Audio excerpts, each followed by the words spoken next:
ओम श्री गणेशाय नमः। हर हर महादेव। वासुकी नागाय नमः। प्रिय भक्तों, सावन का पावन मास चल रहा है और आज हम बात कर रहे हैं एक ऐसे व्रत की जो हमें संकटों से बचाता है, काल से रक्षा करता है और कुंडलिनी शक्ति को जागृत करता है। वो है नाग पंचमी का पावन पर्व। नाग पंचमी केवल नागों की पूजा नहीं, बल्कि जीवन के अदृश्य संकटों से रक्षा का एक दिव्य उपाय है। प्रिय भक्तों, आज की कथा में आप जानेंगे नागों की उत्पत्ति, राजा जन्म जन्मेजय के नाग यज्ञ की रहस्यमयी कथा, तक्षक नाग की महिमा और वह लोक कथा जिसने एक बहन को अपने भाई को सांप से जीवित बचा लिया। पूरी कथा को अंत तक सुने और कमेंट करें, मैं भी नाग पंचमी व्रत करता हूँ, करूंगी, ताकि आपको नाग देवता की कृपा और रक्षा जीवन भर बनी रहे। तो आइए आरंभ करते हैं नाग पंचमी व्रत की पौराणिक कथा, एक ऐसी कहानी जो युगों से सुनाई जाती रही। ओम नमो नागेंद्राय नमः। शेषवासिने नमो वासु कये नमः तक्षकाय। सावन के पावन मास में आने वाला एक अत्यंत पवित्र नाग पंचमी न केवल सर्पों की पूजा का पर्व है, बल्कि यह संकटों से रक्षा, भय निवारण और जीवन की रक्षा का प्रतीक पर्व है। आज हम जानेंगे एक पौराणिक कथा जिसने इस दिन को विशेष बना दिया। एक कहानी राजा जनमेज मेजय के नाग यज्ञ से लेकर एक बहन के अपार प्रेम तक की। तो ध्यान से सुनिए नाग पंचमी व्रत की अद्भुत कथा और इसकी पूजा विधि, जिससे आपका जीवन भी सुरक्षित और सुखी बन सके। प्रिय भक्तों, पुराणों के अनुसार कश्यप ऋषि की पत्नी कद्रु से नाग जात की उत्पत्ति हुई। उनके प्रमुख पुत्र थे शेष नाग, वासुकी, तक्षक, करकोटक, पद, धृतराष्ट्र, कालिया आदि। नागों को ब्रह्मा ने वरदान दिया कि वे पाताल लोक में निवास करेंगे और भक्ति से पूजे जाने पर सबकी रक्षा करेंगे। प्रारंभ राजा परीक्षित ने एक बार एक तपस्वी ऋषि के गले में मरा हुआ सांप डाल दिया था। उस ऋषि के पुत्र ने क्रोधित होकर उन्हें 7वें दिन सर्पदंश से मरने का श्राप दिया। 7वें दिन तक्षक नाग ने राजा परीक्षित को डस लिया, जिससे उनकी मृत्यु हो गई। पुत्र जन्मेजय को जब यह ज्ञात हुआ तो उसने प्रतिशोध में सर्प यज्ञ का आयोजन किया, जहां मंत्रों की शक्ति से सभी नागों को अग्नि में खींचकर भस्म किया जा रहा था। जब तक्षक नाग की बारी आई तो वह भयभीत होकर इंद्रदेव के सिंहासन आसन में छुप गया, लेकिन यज्ञ की मंत्र शक्ति इतनी प्रबल थी कि इंद्र सहित तक्षक खिंचते चले जा रहे थे। तभी वहां पहुंचे आस्तिक ऋषि, एक ब्राह्मण पुत्र जो नाग माता मनसा देवी के भक्त थे और स्वयं नागवंशीय थे। उन्होंने यज्ञ बंद करने का अनुरोध किया। राजा जन्मेजय ने पहले मना किया, लेकिन जब आस्तिक ने तर्क दिया कि नाग भी सृष्टि के अंग हैं, सबको समाप्त करना धर्म नहीं, राजा ने यज्ञ बंद कर दिया। तक्षक नाग और अन्य नाग जातियां बच गईं। यह दिन सावन शुक्ल पंचमी तिथि थी। नागों की रक्षा और उनके सम्मान का प्रतीक बन गया। इसी दिन से नाग पंचमी का पर्व आरंभ हुआ। सर्प देवता को पूजा जाता है, दूध अर्पण किया जाता है। आस्तिक स्तुति व्रत में बोली जाने वाली आस्तिक उपवाचः ये नागाः पृथ्वी चायन्ति, ये अंतरिक्ष महासाया, ये दिव्य दिव्य संस्थाना, ते सर्वे शांति म्युच्यतु। अर्थात जो नाग पृथ्वी, आकाश और स्वर्ग में निवास करते हैं, वे सब हमारे लिए शांतिपूर्ण हैं।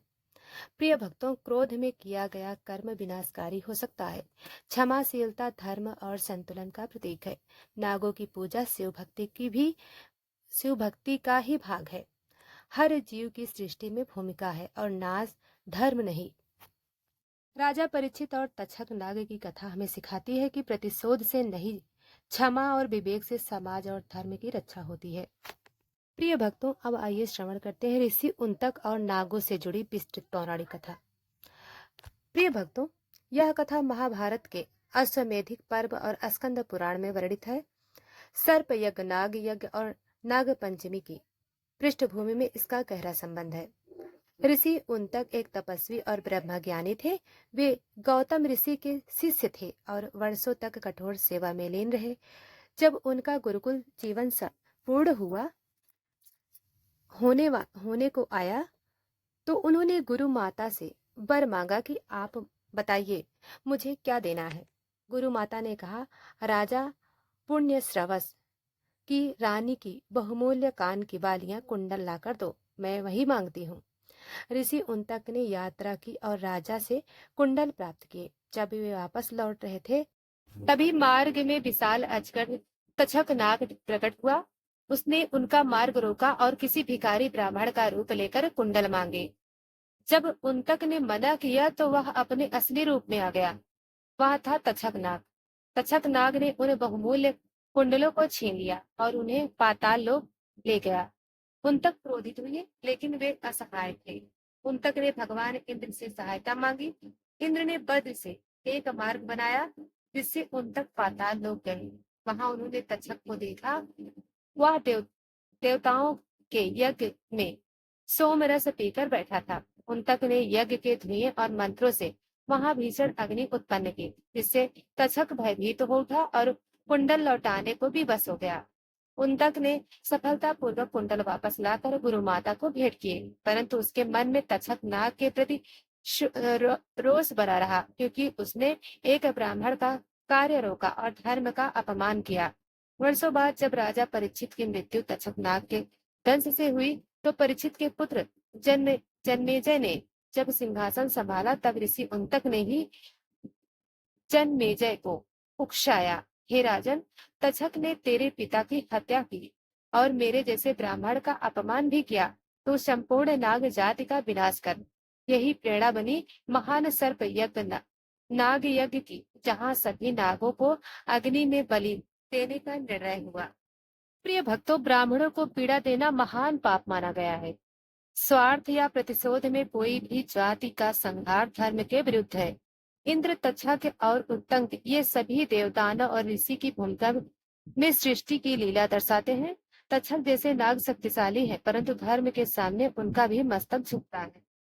ऋषि उत्तंग की कथा यह बताती है कि सच्चे तपस्वी भी कभी कभी क्रोध और अपमान के कारण प्रतिशोध की ओर मुड़ सकते हैं, लेकिन अंततः धर्म और क्षमा ही सबसे बड़ा विजय है। प्रिय भक्तों, अब जानते हैं भगवान शिव और नागों की पौराणिक संबंध। भगवान शिव की मूर्ति को जब आप देखते हैं, तो उनके गले में बासुकी नाग लिपटा होता है। उनका रूप ही यह बताता है कि नाग केवल पूज्य नहीं, बल्कि शिव के आभूषण हैं। शिव संहार और सृष्टि के स्वामी, नाग भूमि के नीचे की ऊर्जा, रहस्य और काल का प्रतीक है। इसलिए नागों की पूजा वास्तव में शिव की छाया की पूजा मानी जाती है। शास्त्रों में प्रमाणित है।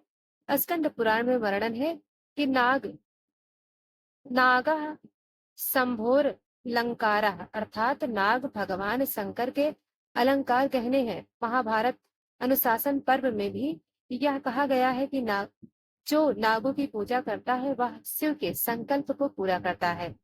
शिव के प्रिय तत्व में नाग विशेष है। बेलपत्र पवित्रता और त्रिदेव का स्वरूप, धतूरा विष का सेवन और त्याग का प्रतीक, गंगा जीवन और मोक्ष, नाग काल रहस्य शक्तिशाली ऊर्जा। इन सभी में से नाग शिव के कंठ में काल के नियंत्रण का प्रतीक माने जाते हैं। प्रिय भक्तों, नाग शिव के समय, मृत्यु और ऊर्जा के प्रतीक।